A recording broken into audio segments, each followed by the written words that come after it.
नदी के किनारे एक छोटा सा गांव था जिसका नाम रामपुर था। उस गांव में एक किसान रहता था जिसका नाम हरिदयाल था। वह साहूकार से कर्ज लेकर खेती करता था।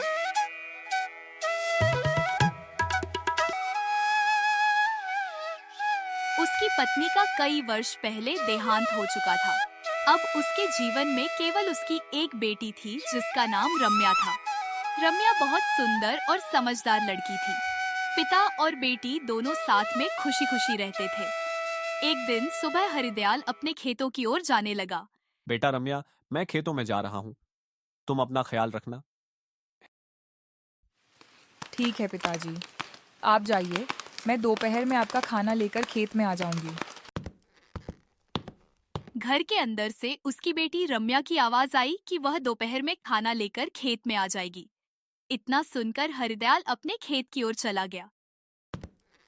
पिछले वर्ष बारिश बहुत कम हुई थी जिसकी वजह से खेतों में सूखा पड़ गया था। खेत में पहुंचकर हरिदयाल अपनी फसल की हालत देखकर चिंतित हो गया। वह जमीन पर बैठकर आसमान की ओर देखने लगा। हे भगवान, इतनी तेज धूप है और पूरा खेत सूख गया है। बारिश का नामो निशान भी नहीं है। साहूकार का कर्ज अभी बाकी है। मैं उसका कर्ज कैसे चुका पाऊंगा?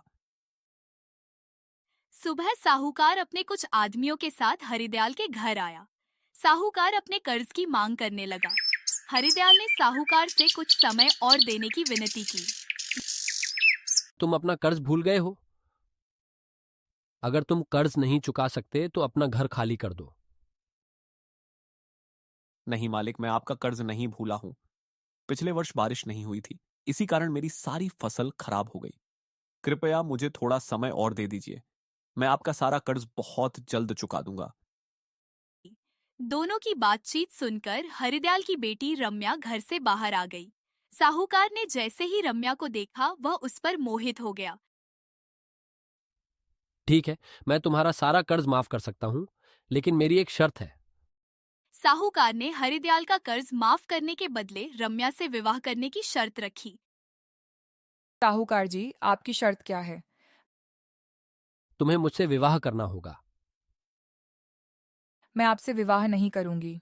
आप कोई और उपाय बताइए। अगर तुम ये शर्त नहीं मानते तो मेरी एक और शर्त सुनो।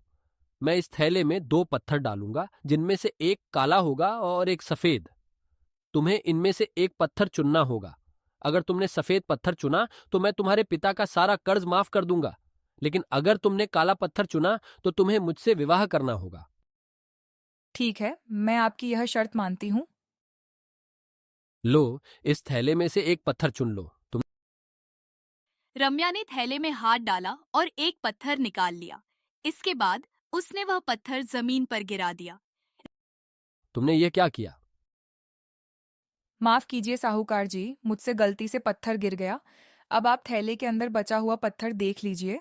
उसी से पता चल जाएगा कि मैंने कौन सा पत्थर उठाया था। इस तरह रम्या की बुद्धिमानी से उसके पिता का सारा कर्ज माफ हो गया।